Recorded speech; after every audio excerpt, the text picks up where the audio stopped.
يا أيها الذين آمنوا اتقوا الله حق تقاته ولا تموتن إلا وأنتم مسلمون.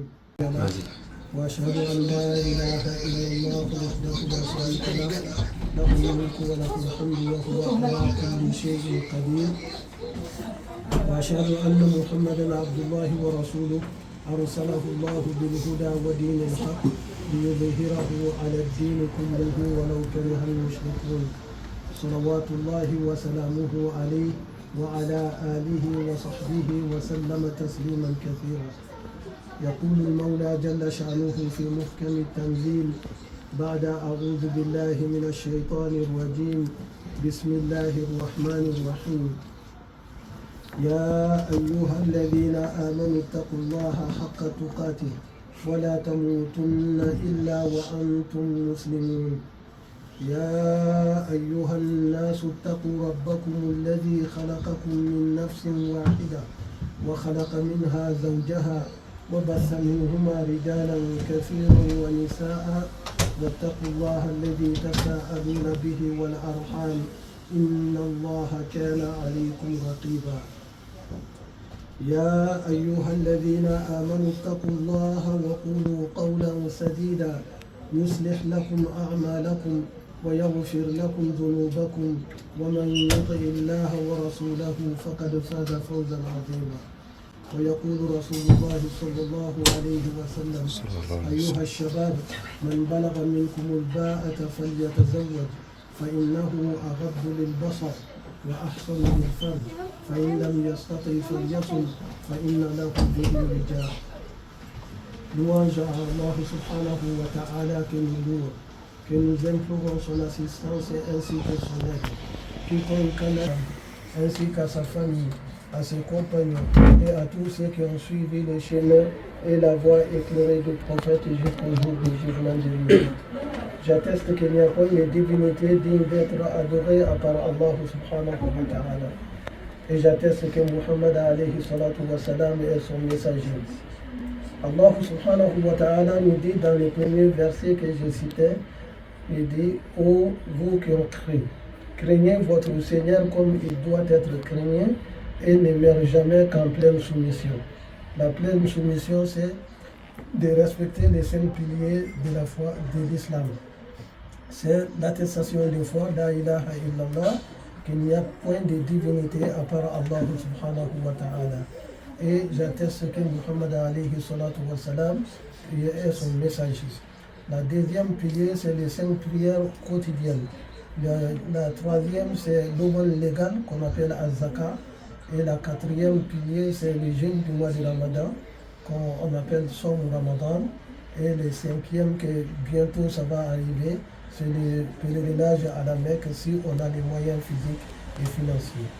Allah subhanahu wa ta'ala, il nous dit qu'il faut pratiquer ces 5 piliers avant que la mort nous parvienne. Celui qui est mort avec l'attestation de foi, il est pardonné d'ici-bas et il est pardonné par Allah subhanahu wa ta'ala le jour du jugement dernier. Le deuxième verset, Allah il s'adresse à tout le monde, aux croyants et aux non-croyants, il dit, ô vous les gens, je vous ai créé d'une seule âme, qui est Adam, en français, qui est Adam, nous c'est Adam, c'est la même personne. Nous sommes tous créés d'Adam. Et Adam, de Adam, sa femme a été créée, Hawa, qu'on appelle Ève. Et avec ces 2 personnes que Allah il nous a tous créés, des hommes, femmes, vieillards ou enfants. On est tous descendants de ces 2 personnes. Allah il nous dit craignez ce Seigneur car à chaque moment de problèmes et de difficultés, vous lui demandez son aide. Donc le Seigneur il nous dit, on lui demande son aide souvent quand on a des problèmes et on a des épreuves. Que quand on donne une bonne éducation à ses enfants, c'est toi le premier bénéficiaire. Mais quand on laisse les enfants par eux-mêmes, la première personne qu'ils vont donner un coup de poing, c'est le papa ou la maman. Ça commence par la maison et ça sort dehors après. Mais quand on donne une bonne éducation, ils vont respecter les parents à la maison et de même temps, ils vont respecter les autres dehors. Qu'Allah nous guide dans les droits chemins. Quatrième et dernière règle, c'est la demande officielle. Marcel, aujourd'hui, tu vas demander la main de Sarah à son tuteur qui est en face et tu lui dis comment vous vous appelez? Bilal. Alhamdulillah. C'est notre frère Al-Habashi. Donc tu vas demander à Bilal, tu dis Bilal, je te demande et ta sœur, c'est ta sœur, ta sœur Sarah en mariage selon la tradition d'Allah et de son prophète. Et lui il te répond, Marcel, j'accepte de te donner ma sœur Sarah en mariage selon la tradition d'Allah et de son prophète. Et tu réponds encore, j'accepte. En arabe, Zawijni ukhtaka Sarah ala sunnatillahi wa rasulihi. يرد عليك Marcel, قبلت أن أزوجك أختي سارة على سنة الله ورسوله. Et tu dis قبلت, ça c'est en arabe. Mais je crois qu'en français c'est meilleur. Inch'Allah. Voilà les 4 règles essentielles à respecter pour le mariage à la sunnatillahi wa rasulihi. Grand-père, qu'est-ce que vous voulez rajouter quelque chose avant? Alhamdulillah. Vous avez bien parlé. Alhamdulillah. Donc, je vais poser la question. Marcel, est-ce que vous avez discuté la dot avec Sarah ou bien c'était de famille en famille où vous vous êtes mis d'accord sur quelque chose? On s'est mis d'accord déjà. D'accord. Est-ce que c'est donné ou aujourd'hui ou après? C'est déjà donné. C'est déjà donné. C'est devant tout le monde, devant les témoins. La dot est donnée. Est-ce que le tuteur peut confirmer? Je confirme que ça a été donné. Voilà, alhamdulillah. Mais il n'y aura pas de contestation plus tard, Inch'Allah. Alhamdulillah, je ne vais pas demander ni la couleur ni la valeur. Ça reste entre vous et ça m'engage à rien du tout. Mais tout ce que je voulais entendre, c'est que la dot est donnée, ou ça va être donné, ou c'est déjà donné. C'est la même chose. Alhamdulillah Rabbil Alamin. Et je vais confirmer, sans la dot, il n'y a pas de halal.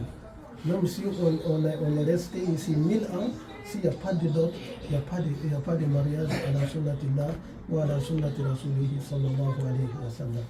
Ça, le tuteur, c'est Bilal. Et c'est toi qui vas représenter, Inch'Allah, pour ces halal, ta sœur, avec son mariage avec Marcel, Inch'Allah. Ça aussi c'est confirmé. Est-ce que tu as des témoins à nous présenter? Ouais, Anthony, petit frère, et Romain. Et Romain, mon deuxième C'est un voilà. frère. Romain et Anthony. Alhamdulillah. C'est vous deux, comme je dis, vous êtes témoins. Il ne faut pas dire les jours où il a besoin de vous, ou bien Sarah a besoin de vous, de dire ah c'est mon frère, je ne peux pas témoigner. Non, ce n'est pas dit de témoigner ni pour l'un ni pour l'autre, mais de venir arranger les choses s'ils n'arrivent pas à aider par eux-mêmes de résoudre les problèmes. Mais il ne faut pas donner raison ni à Sarah ni à Marcel, sinon ils ne vont pas s'entendre. C'est-à-dire, nous, on est venu avec une bonne intention. On veut que, Inch'Allah, que ces problèmes que vous avez, vous les laissez derrière vous et vous repartir avec un nouveau départ. Qu'Allah subhanahu wa ta'ala soit avec vous. Et il y a les tuteurs aussi, il y a les témoins, chacun de nous, Inch'Allah. Mon numéro de téléphone est là. Vous pouvez me téléphoner aussi. Ce que je peux faire, je le ferai, Inch'Allah. Barakallahu fikum. Donc, alhamdulillah. Les 3 règles sont respectées. Al-Mahar, le tuteur et les témoins. Maintenant, il reste que tu t'adresses à Bilal, qui dit Bilal, et je te demande ta sœur Sarah en mariage selon la tradition d'Allah et de son prophète. Et lui, il te répond, Marcel, j'accepte de te donner ma sœur Sarah en mariage selon la tradition d'Allah et de son prophète.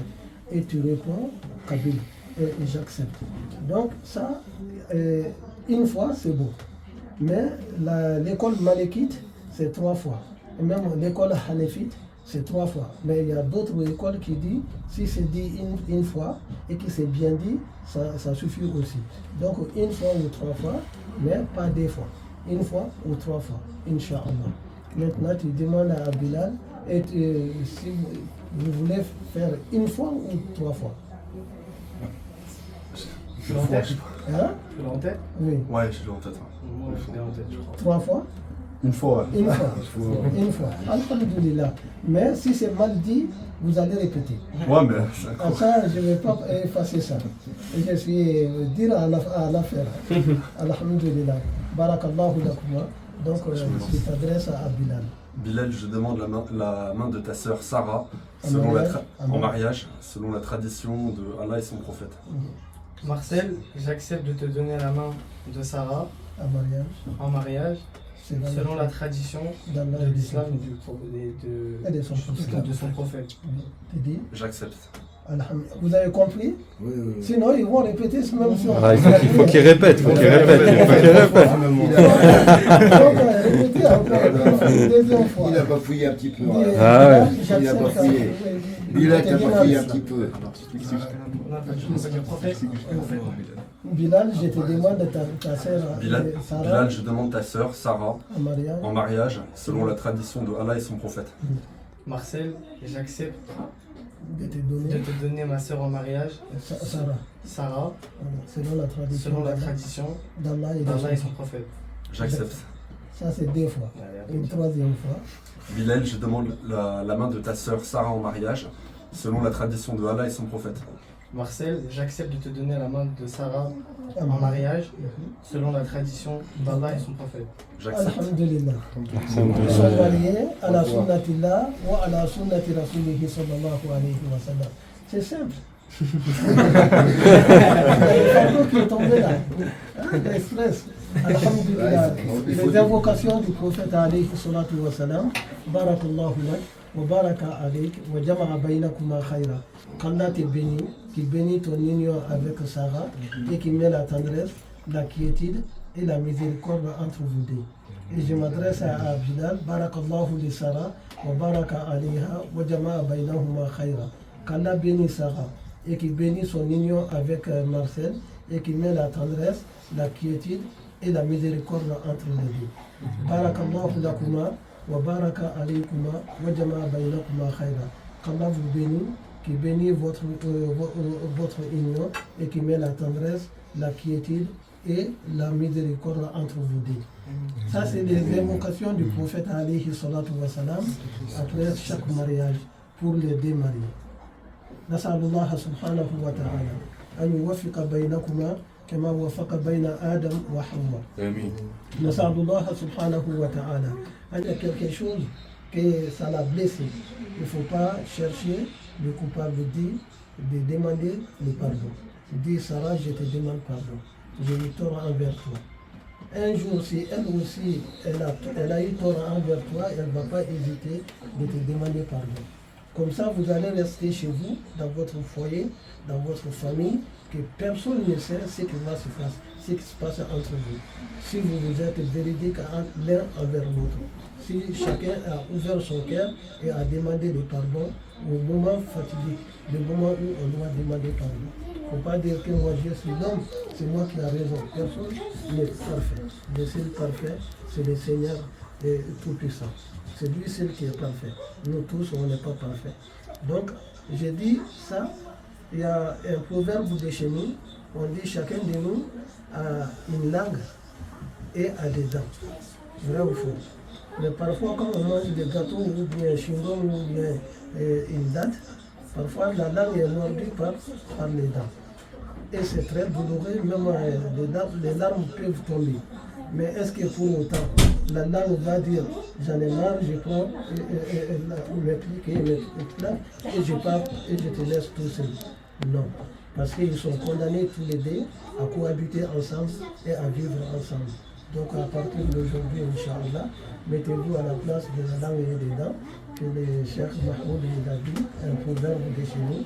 Donc vous resterez, Inch'Allah, ensemble et vous allez vivre ensemble centaines d'années et chacun va pardonner l'autre s'il y a quelqu'un, un ou l'autre a commis une erreur envers compagnons.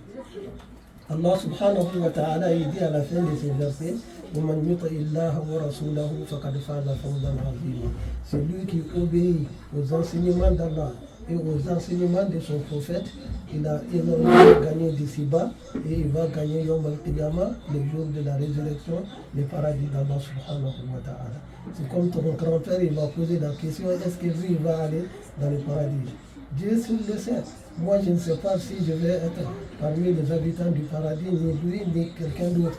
Mais c'est Allah seul qui le sait.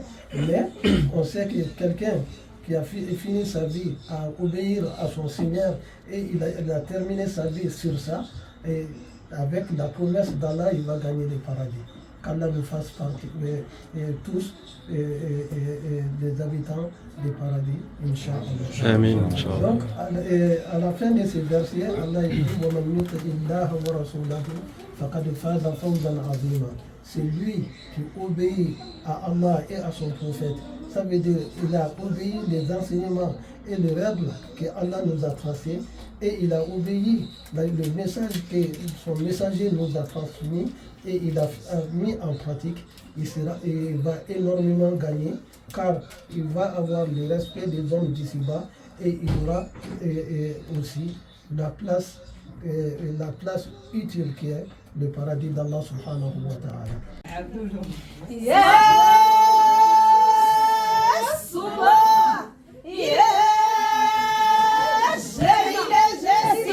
محمد